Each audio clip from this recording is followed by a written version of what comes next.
High altitude याक के बारे में डिस्कस करेंगे इस लेक्चर में। ये एक एनिमल है, पशु, जो आपको इमेज में दिखाई दे रहा है। ये ब्लैक कलर में भी होता है और वाइट कलर का ऐसे भी दिखाई देता है और कुछ ऐसे भी दिखाई देता है। ये इसी के इमेज है, हाई एल्टीट्यूड याक। देखो नाम तो इसका यही है याक, लेकिन हाई एल्टीट्यूड क्यों लिखते हैं? क्योंकि ये हाई एल्टीट्यूड पे मिलता है। एल्टीट्यूड का मतलब आप जानते हो हाइट, हाई ऊंचाई पे मिलता है। ऊंचाई पे कहाँ पे?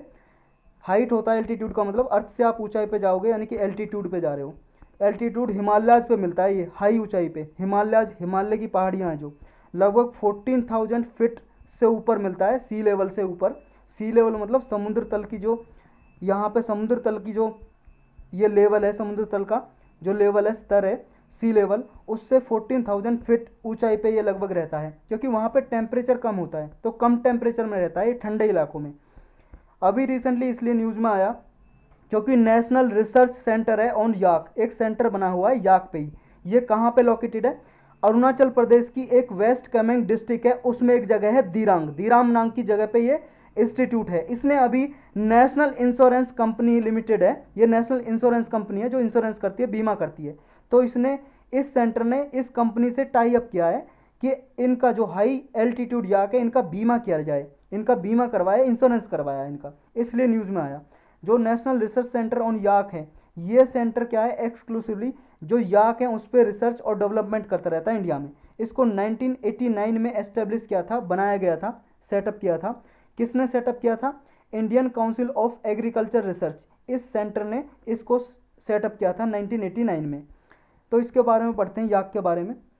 याक क्या है? बोविन ट्राइब से बिलोंग करता है। बोविन का मतलब है जो गाय की फैमिली के टाइप के होते हैं ना, काऊ के, उन्हीं से ये बिलोंग करता है, गाय की फैमिली का ये।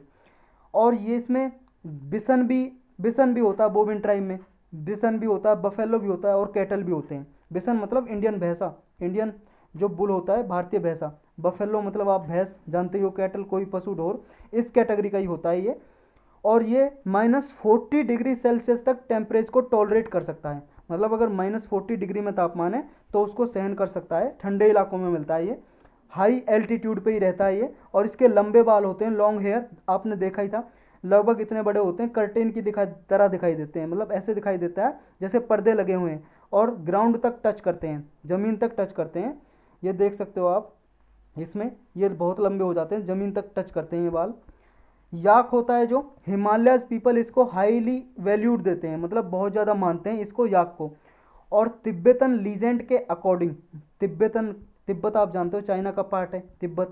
तिब्बत जो है एरिया है, वहाँ पे ऐसा माना जाता है कि जो पहला याक, फर्स्ट याक डोमेस्टिकेटेड किया था।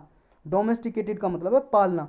इनको भी, याक को पालते हैं, जैसे बफेलो वगैरह पालते हैं, ऐसे इनको भी पालते हैं, डोमेस्टिकेट करते हैं। तो पहला जो याक यहाँ पे तिब्बतन हिमालय में पाला गया था, वो पहला डोमेस्टिकेट किया था जो बुद्धिज्म, तिब्बतन बुद्धिज्म के गुरु थे, फाउंडर थे। कहने का मतलब है बौद्ध धर्म, तिब्बत धर्म, बौद्ध धर्म क्या है? बौद्ध धर्म तिब्बत में जब इंट्रोड्यूस किया था, तिब्बत में सबसे पहले जब बौद्ध धर्म गया था, तो वो किसने फाउंड किया था, किसने स्थापना की थी तिब्बत में बुद्ध धर्म की? गुरु रिम्पोचे ने, रिम्पोचे, गुरु रिम्पोचे ने ये तिब्बतन बुद्धिज्म को फाउंड किया था तिब्बत में। और इसी ने सबसे पहली बार डोमेस्टिकेटेड किया था याक को, हाई एल्टीट्यूड याक को। इसको, जो याक है हाई एल्टीट्यूड याक, उसको पेस्टोरल नोमैड्स की लाइफ लाइन भी माना जाता है। हाई एल्टीट्यूड एरियाज में, जो इंडियन हिमालयज रीजन है, हाई एल्टीट्यूड एरिया, उसमें लाइफ लाइन बोलते हैं इसे पेस्टोरल नोमैड्स की। नोमैड्स होते हैं घूमंतु, घूमने वाले पीपल जो घूमते रहते हैं। और पेस्टोरल मतलब पशु जो चराते हैं, पशु चराने वाले घूमंतु जो लोग होते हैं, उनकी लाइफ लाइन माना जाता है। यहाँ तक मतलब पशु चराते हैं वो। इसका हैबिटेट क्या है? हैबिटेट का मतलब निवास, कहाँ कहाँ रहता है ये?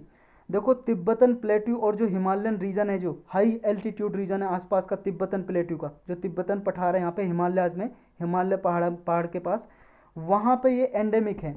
एंडेमिक का मतलब मूल निवासी तो यहाँ का है, आसपास के एरिया में रहता है। और भी जगह इसको पाला जाता है, जैसे देखो अरुणाचल प्रदेश में लोग इसे रियर करते हैं, डोमेस्टिकेट करते हैं, पालते हैं। सिक्किम में, उत्तराखंड में, हिमाचल प्रदेश में, जम्मू कश्मीर में इसको रोक रखते हैं। और लगभग 14,000 फीट से ऊपर की ऊंचाई पे ये मिलता है, इसके लिए मोस्ट कंफर्टेबल जोन होता है।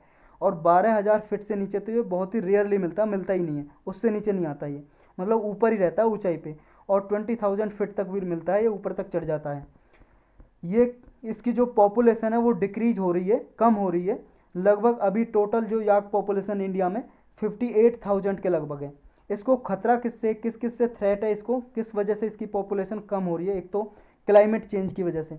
क्लाइमेट चेंज आप जानते हो, ग्लोबल वार्मिंग हो रही है। जैसे ग्लोबल वार्मिंग आप सब लोग जानते हो, gradual increase in the atmosphere temperature on earth. अगर अर्थ के वातावरण का टेम्परेचर धीरे धीरे बढ़ता है, उसी को ग्लोबल वार्मिंग बोलते हैं। उसकी वजह से क्लाइमेट चेंज हो रहा है, जलवायु परिवर्तन। उसकी वजह से क्या है, टेम्परेचर इंक्रीज हो रहा है, और हिमालय पे भी टेम्परेचर इंक्रीज होगा, और ये ठंडे इलाके में रहना पसंद करता है। तो वार्मर मंथ ज़्यादा हो गए, इसकी वजह से इसको खतरा है। नेक्स्ट है इनब्रीडिंग।